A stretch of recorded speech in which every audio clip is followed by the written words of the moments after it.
శ్రీ గురుభ్యో నమః. హరి ఓం.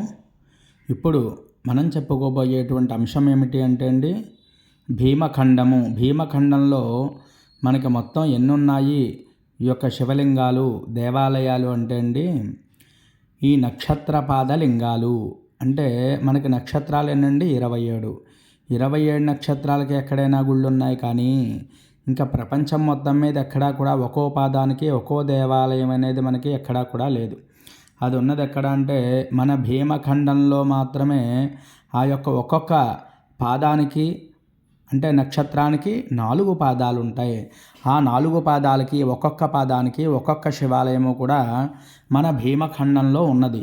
అది ఏమిటి అనేది ఇప్పుడు మనం చూద్దాం. ఈరోజు మనకి మఖా నక్షత్రం. ఈ యొక్క మఖా నక్షత్రం ఎన్ని ఉన్నాయి అంటే దేవాలయాలు 4 ఉన్నాయండి. 4 గంటల్లో మనకి ఈ రోజు నుంచి మనం ప్రారంభం చేసాం కాబట్టి, ఈరోజు మఖా నక్షత్రం కాబట్టి మఖా నక్షత్రం వాళ్ళు తప్పకుండా దర్శిస్తారు అని చెప్పి నేనైతే ఈవేళ ఈ వీడియో అయితే మరి మన ఛానల్లో పెట్టడం జరుగుతోంది. ఈ మఖా నక్షత్రానికి సంబంధించినటువంటి మొదటి పాదము ఎక్కడ ఉంది అనేది మనం ఒకసారి చూద్దామండి. ఇప్పుడు ఈ దేవాలయం నరసాపురపు పేట.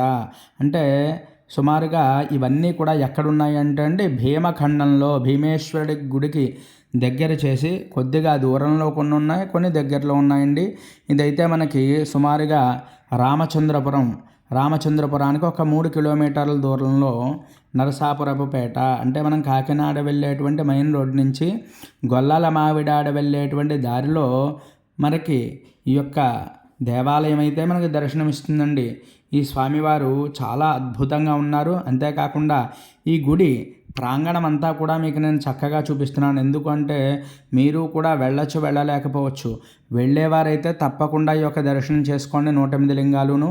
లేకపోయినట్లయితే మన ఛానల్లో తప్పకుండా అన్నీ కూడా వస్తాయి. మీరందరూ కూడా స్వామిని దర్శనం చేసుకోండి. ఈ యొక్క దేవాలయాన్ని చుట్టూ కూడా మనమైతే ప్రదక్షిణం చేస్తున్నామండి. ప్రదక్షిణం చేసిన తర్వాత మరి స్వామివారికి మీకు దర్శనం అయితే తప్పకుండా లభిస్తుంది. ఇప్పుడు చూడండి, ఈ యొక్క మనం ఏ బస్సు అయినా వెళ్ళొచ్చు, లేకపోతే బస్సు మీద అయినా వెళ్ళొచ్చు, లేకపోతే బండి మీద అయితే చాలా ఈజీగా సుఖంగా కూడా మనం రావడానికి అవకాశం అయితే ఉంటుంది. ఈ యొక్క దేవాలయం ధ్వజస్తంభాన్ని ఒకసారి దర్శనం చేసుకోండి. నందీశ్వరుని కూడా నమస్కారం చేసుకోండి. మనకి ఎందువల్ల అంటే ముందుగా నందీశ్వరుడికే నమస్కారం చేసుకోండి. ఇప్పుడు స్వామివారిని అందరూ కూడా తప్పకుండా దర్శనం చేసుకోండి.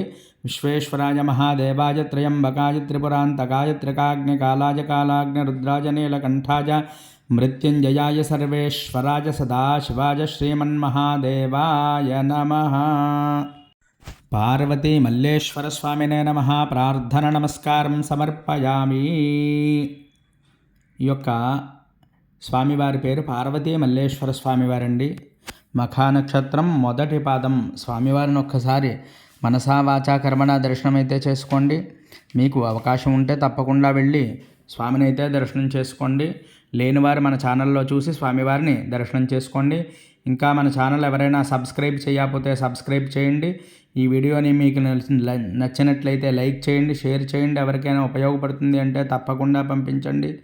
ఈ యొక్క ఇటువంటివి అనేకమైనటువంటివి మనం చేయడానికి మరి సంకల్పం చేసాం. స్వామివారి యొక్క అనుగ్రహం కలగాలి అని చెప్పి కోరుకుంటున్నా. హరి ఓం.